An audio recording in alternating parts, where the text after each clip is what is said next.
उत्पत्ति अध्याय 39। जब यूसुफ मिस्र में पहुंच गया, तब पोतीपर नाम एक मिस्री, जो फिरौन का हाकिम और जल्लादों का प्रधान था, उसने उसको इश्माएलियों के हाथ से, जो उसे वहां ले गए थे, मोल लिया। और यूसुफ अपने मिस्री स्वामी के घर में रहता था, और यहोवा उसके संग था, सो वह भाग्यवान पुरुष हो गया। और यूसुफ के स्वामी ने देखा कि यहोवा उसके संग रहता है, और जो काम वह करता है उसको यहोवा उसके हाथ से सुफल कर देता है। तब उसकी अनुग्रह की दृष्टि उस पर हुई, और वह उसकी सेवा टहल करने के लिए नियुक्त किया गया। फिर उसने उसको अपने घर का अधिकारी बना के अपना सब कुछ उसके हाथ में सौंप दिया। और जब से उसने उसको अपने घर का और अपनी सारी संपत्ति का अधिकारी बनाया, तब से यहोवा यूसुफ के कारण उस मिस्री के घर पर आशीष देने लगा। और क्या घर में, क्या मैदान में, उसका जो कुछ था, सब पर यहोवा की आशीष होने लगी। सो उसने अपना सब कुछ यूसुफ के हाथ में यहाँ तक छोड़ दिया कि अपने खाने की रोटी को छोड़ वह अपनी संपत्ति का हाल कुछ न जानता था। और यूसुफ सुंदर और रूपवान था। इन बातों के पश्चात ऐसा हुआ कि उसके स्वामी की पत्नी ने यूसुफ की ओर आंख लगाई और कहा, मेरे साथ सो। पर उसने अस्वीकार करते हुए अपने स्वामी की पत्नी से कहा, सुन, जो कुछ इस घर में है मेरे हाथ में है, और मेरा स्वामी कुछ नहीं जानता, और उसने अपना सब कुछ मेरे हाथ में सौंप दिया है। इस घर में मुझसे बड़ा कोई नहीं, और उसने तुझे छोड़, जो तू उसकी पत्नी है, मुझसे कुछ नहीं रख छोड़ा। सो भला मैं ऐसी बड़ी दुष्टता करके परमेश्वर का अपराधी क्यों कर बनूं?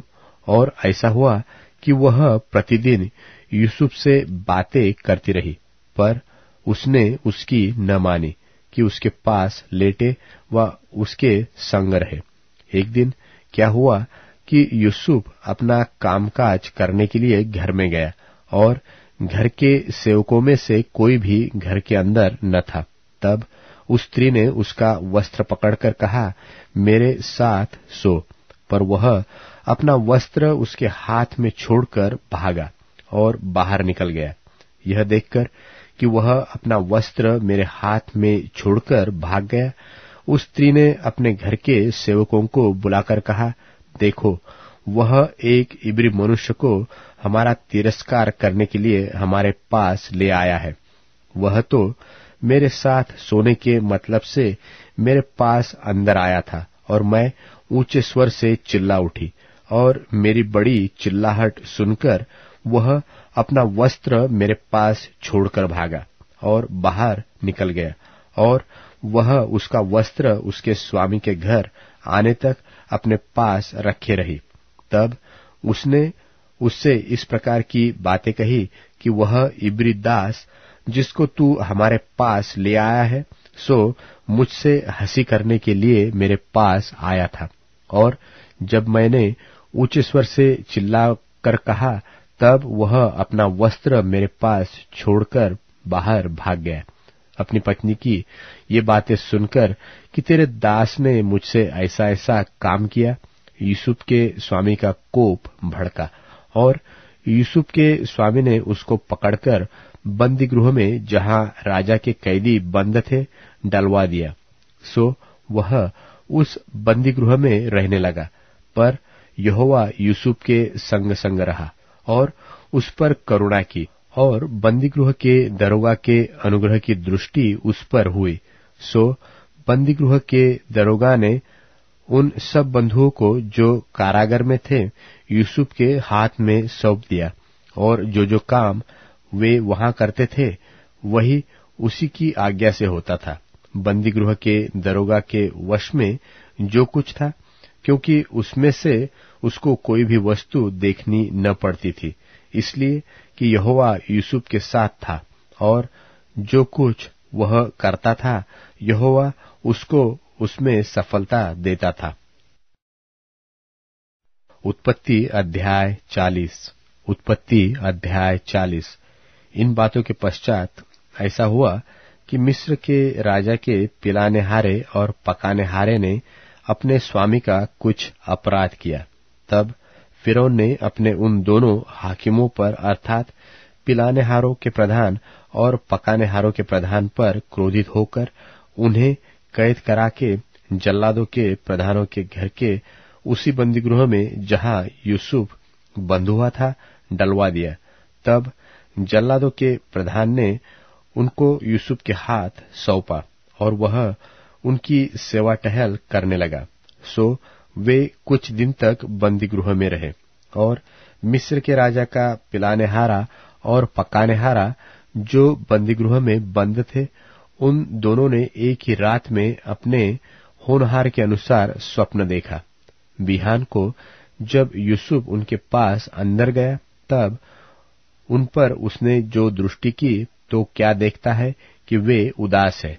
सो उसने फिरौन के उन हाकिमों से जो उसके साथ उसके स्वामी के घर के बंदीगृह में थे पूछा कि आज तुम्हारे मुंह क्यों उदास है। उन्होंने उससे कहा, हम दोनों ने स्वप्न देखा है और उनके फल का बताने वाला कोई भी नहीं।